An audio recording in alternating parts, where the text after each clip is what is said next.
Hello friends, नमस्ते प्रणाम। हमारे चैनल में आप सभी फ्रेंड्स का स्वागत है और अभिनंदन है। तो हम लोग बहुत ही प्यारा ललही छठ पूजा गीत लेकर आए हैं। अगर अच्छा लगेगा तो लाइक शेयर सब्सक्राइब जरूर कीजिएगा और कमेंट बॉक्स में ज़रूर बताइएगा ये प्यारा सा गीत आप लोगों को कैसा लगा। तो चलिए सुनाते हैं। जय माता दी आप सभी को।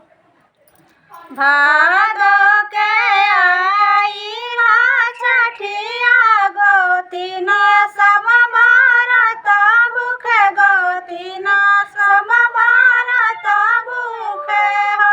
ए सासु हमहु भूखब ललई छठिया ललन छठिया आइब ललन छठिया आइब हो। नाही तोहरे पीठी बीरन बाड़े नाही देवर बाड़े हो।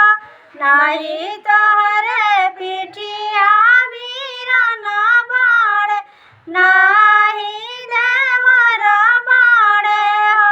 ए बहुअर नाही तोहरे गोदी में लालन बाड़े कैसे छठिया भूखा लालन छठिया बोनो हो।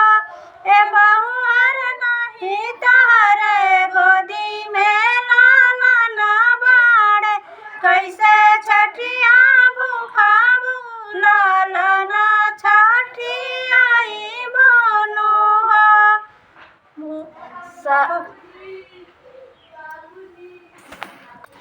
नहीं हमरे पीठिया बीरन बाड़े नाही देवर बाड़े हो।